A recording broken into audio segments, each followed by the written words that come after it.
오늘 주시는 하나님의 말씀 골로새서 3장 18절에서 4장 1절까지 보시겠습니다. 골로새서 3장 18절에서 4장 1절. 아내들아 남편에게 복종하라. 이는 주 안에서 마땅하니라. 남편들아 아내를 사랑하며 괴롭게 하지 말라. 자녀들아 모든 일에 부모에게 순종하라. 이는 주 안에서 기쁘게 하는 것이니라.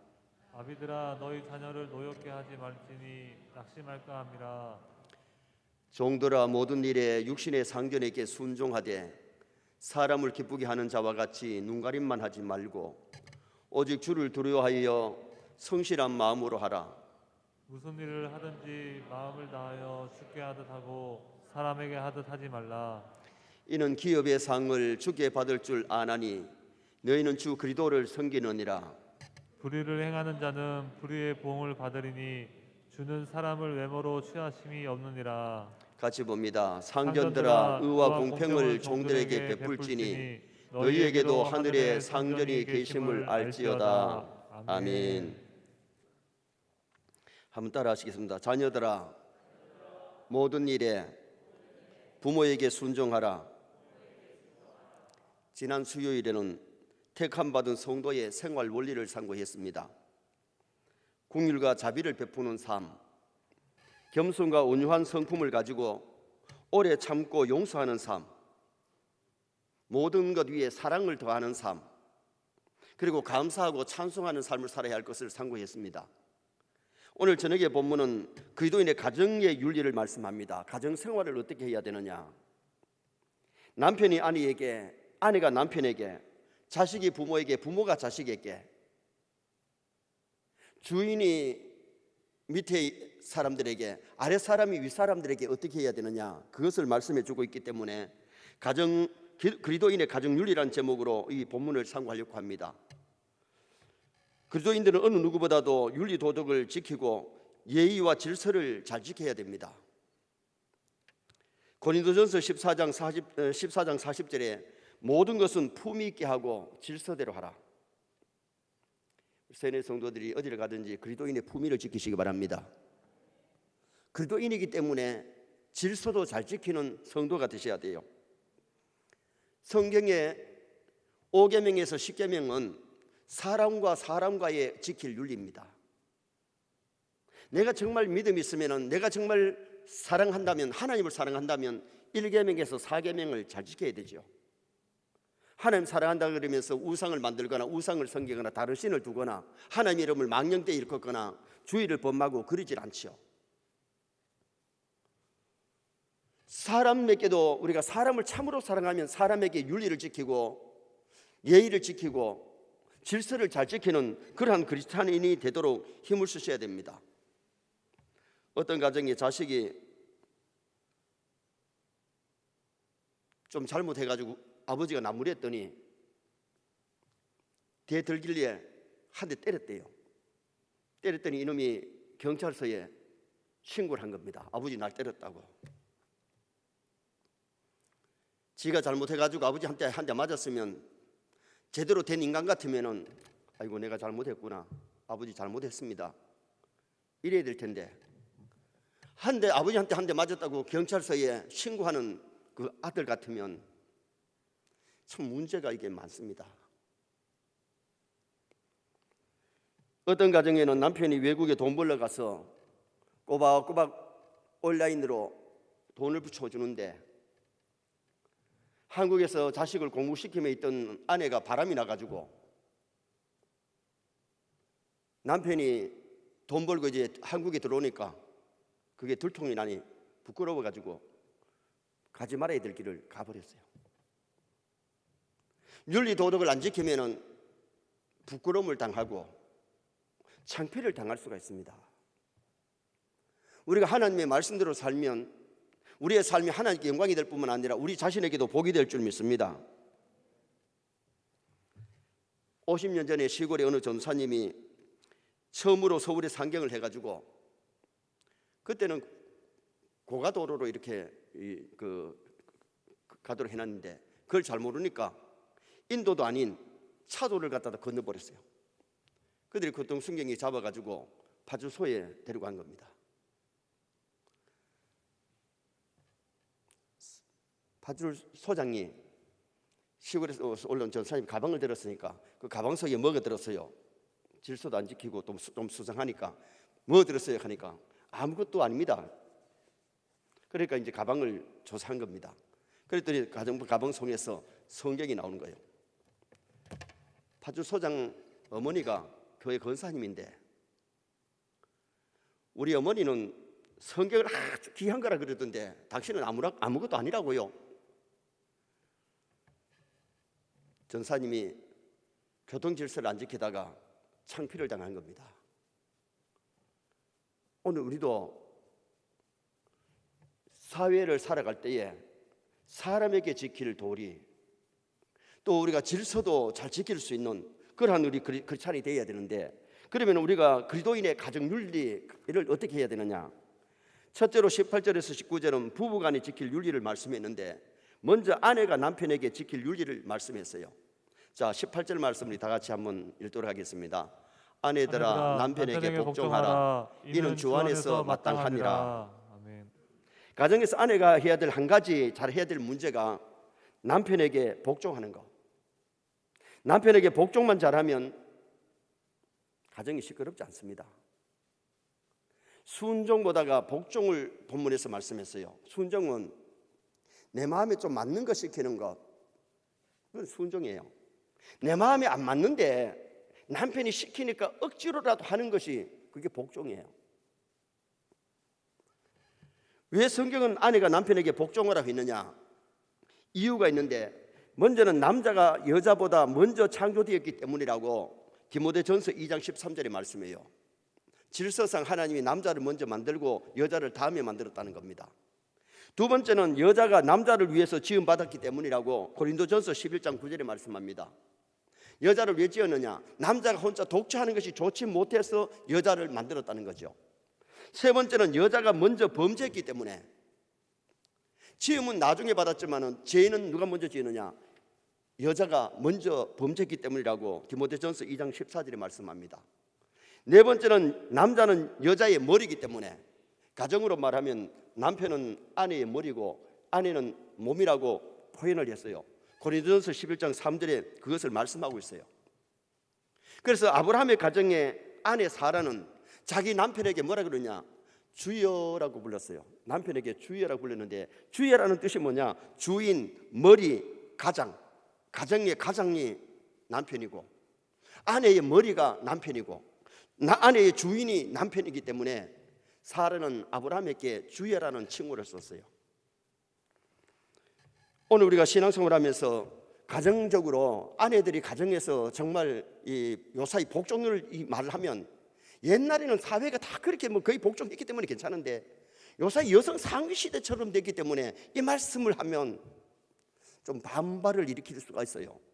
그러나 우리가 하나님의 말씀은 반발 가지면 안 돼요. 아멘입니까? 아내가 남편에게 복종하는 것이 오늘 성경에 마땅하니라, 잘못된 것이 아니고 그게 타당하고 그것이 질서고 그것이 마땅하다, 그것을 여기 성경에서 말씀해 주고 있습니다. 그 다음에 남편이 아내에게 지킬 윤리가 뭐냐? 19절에 나옵니다. 자, 19절 말씀 또 우리 한번 읽으시겠습니다. 남편들아 아내를 사랑하며 괴롭게 하지 말라. 남편들아 아내를 사랑하며 괴롭게 하지 마라. 사랑은 성경의 원어로 보통 이 이성적인 사랑을 에로스라는 단어를 쓰는데, 남편이 아내를 사랑하는 오늘 본문의 사랑은 에로스 사랑을 쓰지 아니하고 아가페 사랑을 썼습니다. 아가페 사랑은 무슨 사랑이냐? 하나님이 우리를 사랑하시는 사랑입니다. 조건 없이 먼저 하나님 우리를 먼저 사랑해 주시는데, 아내가 잘하기 때문에, 복종을 잘하기 때문에, 아내가 남편을 잘 섬기기 때문에 아니고, 잘 섬기든 못 섬기든 남편이 해야 될 것이 뭐냐? 하나님이 우리를 사랑하신 것처럼 사랑하라는 겁니다. 에로스 사랑이 아니고 아가페적인 사랑. 허물이 있고 부족하고 연약할지라도 사랑해 주라. 그러면 복종보다가 더 힘든 것이 사랑입니다. 예수님이 교회를 위하여 죽어주신 같이 남편이 아내를 위해서 죽도록 사랑하면 아내들이 복종 안 할 아내가 또 거의 어디 있겠어요? 성경이 우리에게 가르치는 윤리는 아내는 남편에게 복종 잘하도록 노력하고 남편은 아내를 위해서 죽어줄 만큼 아가페적인 사랑을 할 수 있는 그런 사랑을 여기 성경에서 우리에게 말씀해 주고 있는 겁니다. 그래서 남편들은 조건 없는 사랑, 하나님 우리를 사랑하듯이 아내를 아끼고 아내를 보호하고 아내를 정말 사랑해 주는 남편들이 되라는 겁니다. 아내에게 복종을 요구하기 전에 이 아가페적인 사랑, 그래서 남편들 아내를 괴롭게 하지 마라, 사랑하면서 또 괴롭게 하지 마라. 아프가니스탄에 전쟁이 일어났을 때에 우리나라 KBS에서 기자가 가서 목숨을 걸고 취재를 하는데 한 남자가 자기 아내를 갖다가 나무에 묶어놓고 종일토록 밥도 안 주고 물도 안 주고 그래 나무에 묶어놨더래요. 그래서 기자가 놀라가지고 왜 그렇게 했느냐 물었더니 남편 말을 안 듣는다고 아내를 갖다가 나무에 종일 묶어놓는, 어떻게 보면 아내를 사람 취급하는 게 아니고, 만약 그렇게 한다면 그것은 아내를 참 괴롭게 하는 것이 되겠죠. 아내를 괴롭게 하지 말라는 이 말씀은 신체적인 학대를 해서도 안 되지만은, 괴롭게 하지 말라는 이 말씀은 이 원문에 보니까 파크라이노, 독한 말로 마음에 상처를 주지 말라. 독한 말로 아내를 괴롭힐 수 있고 아내를 마음을 상하게 만들고 힘들게 할 수 있다는 겁니다. 육체적으로도 괴롭게 하면 안 되지만은 정신적으로 말로 아내를 괴롭게 하지 마라. 여자는 남자보다 정서적입니다. 말 한마디가 아내가 상처를 많이 입을 수 있습니다. 그래서 아내를 괴롭게 하지 마라. 그리고 아내가 남편이 바람을 피우면 아내들이 굉장히 괴로워할 수 있습니다. 그래서 우리 남자들이 바람을 피우지 말고 육체적으로도 때리거나 상처를 입히면 안 되고 말로 상처를 주는 그런 일들을 하지 마라. 그것을 말씀합니다. 그래서 우리가 가정에서 부부가 가정의 기둥인데 아내가 남편에게 복종 잘하는 아내가 되고 남편이 아내를 자기 몸처럼 그리고 죽기까지 사랑해주는 그런 남편, 그리고 아내를 괴롭게 하지 않는 남편이 될 때에 가정이 건강하고 튼튼해질 수 있다. 두 번째로 20절에서 21절은 부자 관계에 의해 지킬 윤리, 부모와 자식 간에 지킬 윤리. 모든 사람이 세상에 태어나면서 부모를 통해 하나님이 세상에 태어나게 하고 양육을 받게 했습니다. 그래서 먼저 자식이 부모에게 어떻게 해야 되느냐 20절에 말씀하고 있는데, 자 20절도 한번 보시겠습니다. 자녀들아 모든 일에 부모에게 순종하라. 이는 주 안에서 기쁘게 하는 것이니라. 부모를 기쁘게 하는 것인데 이 모든 자식들은 부모를 공경해야 돼요. 이 공경한다는 말은 부모를 높인다는 것인데 에베소 6장 1절에 자녀들아 너희 부모에게 순종하라. 그리고 부모를 공경하라. 그렇게 말씀하잖아요. 어느 유치부 아이가 교회를 갔다 오더니만은 내 부모를 공경하라, 내 부모를 공경하라 이렇게 하더래요. 공격하고 공경은 다른 겁니다. 공격하는 것은 부모에게 막 대드는 것이 공격 아닙니까? 아이가 잘못 들어가지고 내 부모를 공격하라, 내 부모를 공격하라. 그래 아버지가 불러가서 공격이 아니고 공경이다. 오늘 우리가 정말 부모를 공격하면 안 돼요. 내 마음에 좀 안 맞는다고 막 부모에게 대들고 따지고 그거는 불효지요. 나를 낳아주시고 길러주신 부모의 은혜를 생각하면 내가 마음에 안 맞는다고 해서 부모에게 대들고 따지고, 심지어 어떤 자식들은 자기 부모를 갖다가 때리기도 한대요. 요사이 맞고 사는 엄마가 참 많대요. 제가 인터넷에 가서 읽다가 참 놀랐는데 요사이 자식한테 맞고 사는 엄마가 많다.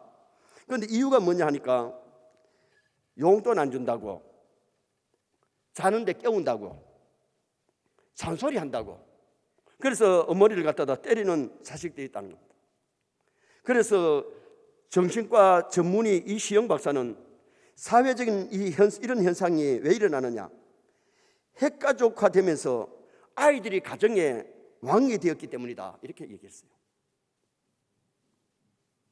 부모님들이 자녀를 키울 때에 정말 신앙으로 믿음으로 잘 키우면 순종도 잘하고 부모를 공경할 줄 알지만은 아이들이 믿음 없으면 조금 지 마음에 안 들면 부모를 이렇게 대항하고, 심지어 힘 있다고 해서 부모를 심지어 구타하는 이런 자식들도 있을 수 있다는 거죠. 어느 아버지가 직장에서 돌아오니 아들이 아버지 와도 본척 만척하고 있으니까, 야 이놈아, 아버지가 들어왔는데도 어떻게 본척 만척하고 인사도 할 줄 모르나? 그랬더니 아들 하는 말, 아버지 보는 사람이 먼저 인사하면 안 돼요? 보는 사람이 먼저 인사하면 되지. 여러분, 그 말이 참 맞는 말 같지만은, 아버지가 직장에 돌아오면 자식이 아버지 이제 오십니까? 인사할 줄 알아야 되지요. 여러분, 우리가 자녀들에게 부모 공경도 가르쳐야 되고 인사도 가르치고 예법을 가르쳐야 됩니다.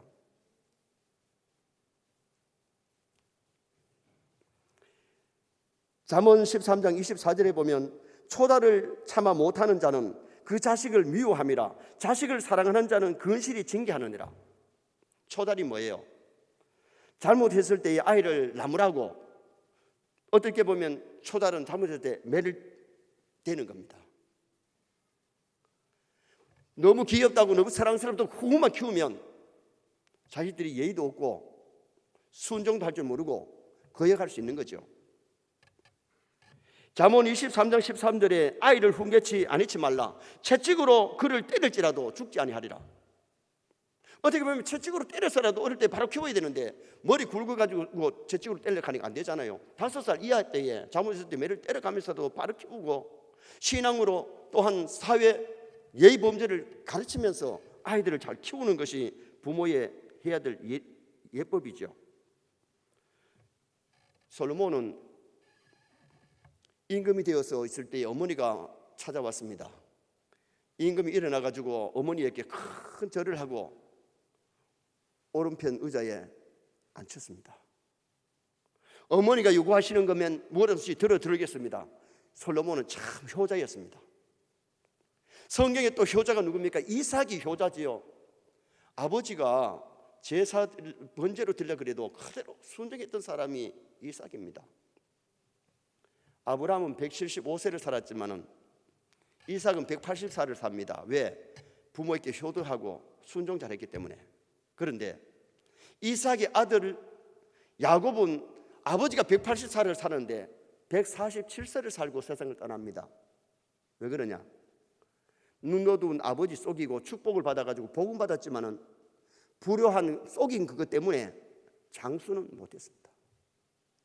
성경에 부모를 잘 공경하면 땅에서 잘 떼고 장수한다 그랬는데, 오늘 우리 성경은 부모에게, 자식이 부모에게 부모를 공경해라.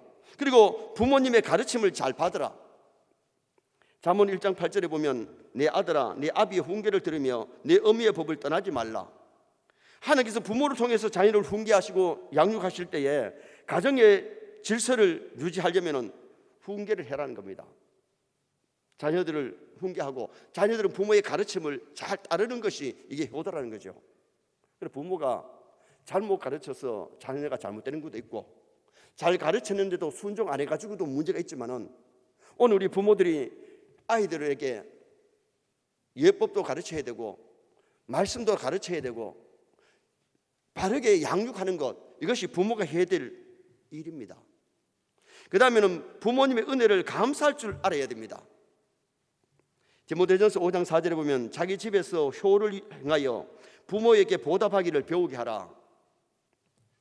부모님의 은혜를 알고 보답하는 것이 뭡니까? 부모를 공경하는 것인데, 은혜를 알면은 공경하지만은 아무리 잘해줘도 부모의 은혜를 모르는 놈은 부모를 잘 섬길 수가 없습니다.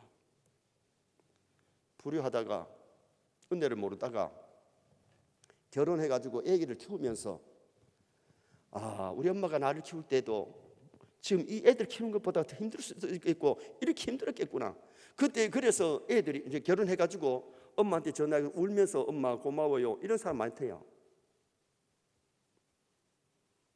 오늘 우리가 이 부모에게 효도하려면 부모님의 은혜를 감사할 줄 알아야 부모에게 효도하지, 그걸 모르면 할 수 없다는 거죠.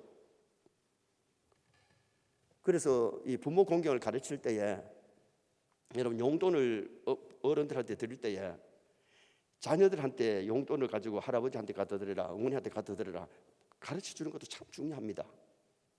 아이들이 그걸 한 번도 보지 않았는데 부모님께 용돈을 어떻게 주는 걸 알 수 있고 부모 관계를 어떻게 해야 되는지 모르잖아요. 용돈을 아이에게 보내면 아이가 우리 아빠가 엄마가 할아버지한테 얼마 드리는가 해가지고 봉투를 이렇게 봅니다. 보면 부모한테 용돈 드릴 때는 부모들이 쓰기 좋게 좀 그래도 좀 바닥한 거 새 돈을 갖다 이어가지고 하면 아하, 어른들한테 용돈 드릴 때는 이렇게 드리는구나. 아이들이 배우죠. 여러분, 한 번도 그런 것을 안 보여주면, 가르치지 아니하면 아이들이 부모를 잘 공경할 수가 없는 겁니다. 자, 21절 말씀 또 한번 읽어보시겠습니다. 21절 말씀. 아비들아 너희 자녀를 노엽게 하지 말지니 낙심할까 함이라. 자식이 부모 공경하는 것이 그게 도리고 마땅한데 부모도 자식에게는 어떻게 해야 되느냐? 자식을 노엽게 하지 마라. 이 노엽게 한다는 것은 아이들을 막 화나게만 자꾸 만들고 함부로 대하고 낙심하게 만들지 마라. 여러분, 우리가 내 자식이기 전에 하나님 주신 선물입니다. 내 욕심 따라서 키우는 것이 아니고 정말 하나님 보시기에 반듯한 그런 자녀를 키운다는 것, 이게 쉽지를 않아요.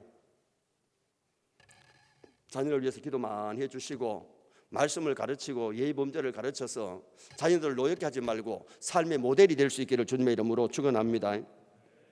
부모가 술 중독이 되고 노름을 자꾸 하고 가정생활에 열심하지 아니하면 자녀들이 어떻게 부모에게 뭘 배우겠어요? 그렇게 되면 자식들이 노역할 수 있죠. 마음에 안 든다고 막 부모가 저주를 하고 욕을 하고 아이에게 막 상처를 주고 그러면 아이들이 노역할 수 있고 아이들이 부모에게 배울 것이 없을 수 있다는 거예요. 부모가 모범이 되고 부모가 정말 잘 가르쳐 줄 수 있는 그런 좋은 부모가 되어야 될 것을 성경이 우리에게 말씀하고 있습니다. 그래서 우리는 부모를 공경하고 부모의 가르침을 잘 받고 부모의 은혜를 알고 감사할 뿐만 아니라 부모는 자녀를 정말 초달을 해가면서라도 말씀을 바로 가르치고 예의 범죄를 가르치고 부모 공경도 가르쳐서 자녀를 노엽게 하지 말고 자녀를 잘 키울 수 있는 그런 부모가 되어야 될 것을 말씀하고 있습니다. 마지막 세 번째는 22절에서 25절은 주종관계, 주인과 종. 요사이 우리 한국으로 말하면 이제 종이 없습니다. 상관과 밑에 있는 사람을 생각하면 되는데 신앙인이 직장에서 회사에서 지킬 윤리가 뭐냐? 상관에게 순종하라고 말씀합니다. 자, 22절 보시겠습니다. 종들아 모든 일에 육신의 상전에게 순종하되 사람을 기쁘게 하는 자와 같이 눈가림만 하지 말고 오직 주를 두려워하여 성실한 마음으로 하라. 아멘. 제자가 스승에게, 중대원이 중대장에게, 가장이 회사의 윗사람에게, 요사이 회사에서나 직장에서 위계 질서가 많이 무너져 가지고 공무원들이 아래 사람 눈치를 많이 본대요. 이제 전에는 윗사람 눈치 봤는데 아래 사람 눈치를 많이 보고요. 군대 지휘관들이 요사이 쫄병들 눈치 보고 앉았어요. 그래, 군대가 위계 질서가 없으니까 군대가 있으면 굉장히 문제가 많습니다. 상관에게 순종하고 상관을 존경해야 되는데 이게 지금 자꾸 점점 희박해져 간다는 겁니다. 그 다음에는 눈가림만 하지 말라 그랬는데 22절 중반절에 사람을 기쁘게 하는 자와 같이 눈가림만 하지 말고 성실한 마음으로 하라. 하나님은 사람의 껍데기 외모 보지 않고 마음을 보시기 때문에 성실한 마음으로, 요셉이가 보디발의 집에 가서 일할 때에 얼마나 성실하게 일했습니까? 보디발이 사회의 일을 많이 보고 정치인인데 요셉이가 오고부터 하나님이 자기 집에 복을 주셨고 요셉이가 얼마나 성실하길래 가정 총무를 맡겨버리고 가정의 모든 일을 맡길 만큼 신앙의 사람 요셉은 그렇게 성실하고 주인을 잘 섬겼다.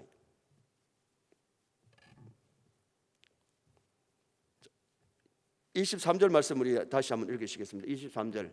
무슨 일을 하든지 마음을 다하여 죽게 하듯 하고 사람에게 하듯 하지 마라. 내가 회사의 일을 할지라도 죽게 하듯이. 여러분, 회사에 가서 일할 때도 자꾸 시간만 때우고 그렇게 시간 보내는 것이 아니고 회사 일을 주님의 일같이, 주님이 주신 직장이기 때문에 주님이 하시는 것처럼 성실하게 하면 회사에서 인정받고 윗사람한테 인정받고 아랫사람한테 존경받도록 그렇게 하라는 겁니다. 오늘 우리가 직장이 전도의 현장이 되고 정말 세상에 빛을 발할 수 있는 그런 좋은 터가 되려면 죽게 하듯이 사람을 대할 수 있는 그런 우리가 되어야 돼요. 사람 집에 일을 하더라도 죽게 하듯이, 내 집안에 일을 하듯이 요셉처럼 일하면 인정받지요. 다니엘은 남의 나라에 가서 도지사 일을 보지만은 자기 나라의 일 못지않게 성실하게 왕을 모시고 성실하게 일을 했기 때문에 사자굴에 던져졌지만은 왕이 잠을 못 자고 그 다음날 새벽에 가서 다니엘아, 다니엘이 내가 여기 있습니다, 살아 있습니다. 얼마나 기뻐가지고 다니엘을 끌어내고 다니엘을 모함했던 사람을 던졌을 때에 뼈까지 부서뜨리는 그런 사건들이 성경에 나타나잖아요. 정말 믿음의 사람은 가정에서나 직장에서나 교회에서나 성실하게 일을 하는 그러한 크리스찬임을 성경이 우리에게 말씀하고 있습니다.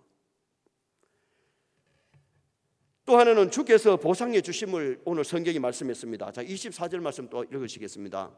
이는 기업의 상을 주께 받을 줄 아나니 너희는 주 그리스도를 섬기느니라. 회사에서도 일을 성실하게 하면 기업의 상을 주께서 주신다.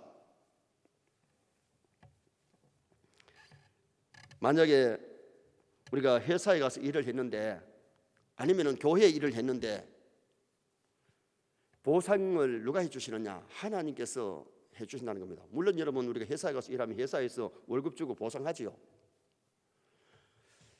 교회 일을 할 때도 교육자들이 페이에 신경 써가지고 일을 하지 말고 정말 주의 일을 성실하게 하면 하나님께서 보상해 주신다. 저는 이것을 체험했는데요. 제가 교육전사 제일 처음에 가서 일할 때에 한 달에 사례비가 5,000원이었습니다. 그때 담임 목사님 55,000원 받을 때에 교육전사 한 사람이 밑에 부교육자로 있는데 5,000원이었어요. 근데 저는 한 번도 교회를 옮기거나 할 때에 생활비 얼마 주느냐 물어본 적이 없습니다. 왜? 하나님께서 주시는 걸로 알기 때문에.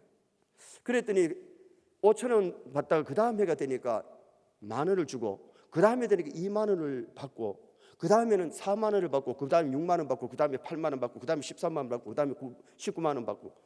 아이고, 목사님 왜 저렇게 안 잊어버리고 잘하노?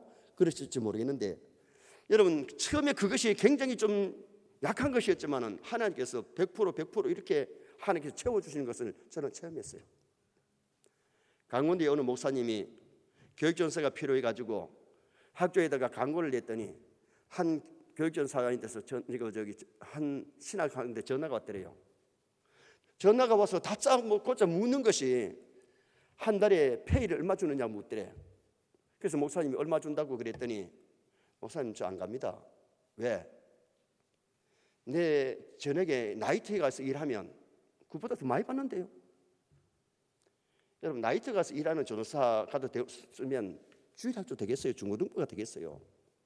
사명감이 없는 겁니다. 그러니 페이 먼저 물어보고 자기가 밤에 나가서 일하는 일터보다 돈이 적으니까 안 가겠다는 겁니다. 오히려 만약에 그렇게 일한다면 그분은 주일 안 하는 게 낫고. 오늘 성경에서 뭐라 말씀하느냐? 하나님께서 보상해 주신다. 여러분, 우리가 이 땅에서 선한 일 하면 하나님께서 반드시 상 주십니다. 악한 일을 하면 하나님 보응하십니다. 산성불하게 하나님을 우리는 믿어야 됩니다. 그래서 성경의 마지막에 솔로몬이 전도서를 쓰면서도 하나님은 모든 은밀한 일을 선악간에 심판하시리라. 심판하신다. 자, 25절 말씀 한번 같이 읽겠습니다. 불의를 행하는 자는 불의의 보응을 받으리니 주는 사람을 외모로 취하심이 없느니라. 아멘. 아멘. 뭐 대통령이기 때문에, 뭐 시장이기 때문에, 뭐 사회적으로 뭐 했기 때문에 하나님 그거 보지 않습니다. 외모를 안 보십니다. 불의를 행하는 자에게는 반드시 하나님께서 불의를 보응하시고 또 선을 행하면 선의 보응을 주시는 하나님. 가버나움의 백부장이 선한 일을 했을 때에 주님이 그를 칭찬하셨고 고넬료가 선을 행했을 때 하나님께서 고넬료에게 좋은 것들을 더하시고 하나님께서 환상도 보여주시고 베드로를 청해서 말씀 듣게 하셔서 그 집에 있는 사람들 다 세례받고 믿음의 복도 받고 그는 로마의 중대장으로서 역할을 잘 감당했던 그런 아름다운 고넬료가 성경에 나오잖아요. 우리가 일평생 신앙생활을 하다가 주님 앞에 가면 내 신앙생활을 어떻게 했는지, 내가 교회를 위해서 어떻게 충성했는지 하나님은 다 알고 계시기 때문에 행한 대로 갚아주십니다. 그래서 제가 신학교 공부할 때에 대구의 어떤 목사님이 그러시더라고요. 새벽기도 한번 한 사람하고 안 한 사람하고 하나님 똑같이 상 주면 공이 하나님 아니시라고. 하나님은 새벽기도 한 번 더 한 것도 상 주신다고 목사님 그렇게 그 상급에 대해서 가르칠 때에 그렇게 못을 박아주시더라고. 오늘 우리가 신앙생활 할 때에 선한 일하고 사람 안 알아준다고 그거 생각하면 안 돼. 어떻게 보면 사람 안 알아줘야 진짜 하늘의 상이 더 크잖아요. 세상에서 칭찬받고 세상에서 상 받았으면 자기 상을 이미 다 받은 것 아니겠어요? 오늘 성경에서 가정생활하고 또 윗사람과 아랫사람의 관계 문제 말하면서 성실하게 일하면 하나님이 보상해 주신다. 직장에서도 성실하게 일했을 때 하나님께서 채워주신다는 것을 오늘 본문이 우리에게 말씀합니다. 자, 그러면서 4장 1절 말씀 읽겠습니다. 상전들아 의와 공평을 종들에게 베풀지니 너희에게도 하늘의 상전이 계심을 알지어다. 상전 윗사람들이 회사에서 교회에서도 어떻게 보면 주일학생 중고등부까지도 우리가 돌보고 업신여기지 말고 사랑해 줘야 되고요. 회사에서도 윗사람이 아랫사람을 사랑해주고 키워줘야지 힘들게 하고 괴롭게 하고 막 물어먹고 그러면 굴림하면 안 된다는 거죠. 회사에서도 저분이 교회를 나가는지 안 나가는지 교회 직분이 뭔지 다 압니다. 그런데 교회 다닌다는 사람이 아랫사람들한테 막 힘들게 하고 막 욕을 하고 막 자기 속에 있는 거 막 다 내놓으면 아랫사람들을 위로하고 격려하고 힘주고 보호해주고 도와주고 아멘. 그래야 그리스도의 빛이 나타나고 소금의 역할을 회사에서도 감당할 수 있는 겁니다. 그래서 오늘 저녁에는 그리스도인의 가정윤리, 부부의 윤리, 남편에게 복종하고 아내를 괴롭게 하지 말고 아내를 정말 아가페적인 사랑을 해라. 부자관계, 부모를 공경하고 부모의 가르침을 잘 받고 부모의 은혜를 알고 감사하는 자가 되고 정말 자녀를 노엽게 하지 말고 자녀에게 모델이 되고 자녀를 신앙교육이나 사회교육을 잘 시킬 수 있는 그런 부모가 되라는 겁니다. 주종관계, 상관에게 순종하고 눈가림만 하지 말고 주께서 보상해 주심을 믿고 또 윗사람은 아랫사람에게 정말 가버나움의 백부장처럼 또한 고넬료처럼 그런 좋은 윗사람이 되어서 아랫사람을 사랑해주는 나와 여러분 되시기를 주님의 이름으로 축원합니다.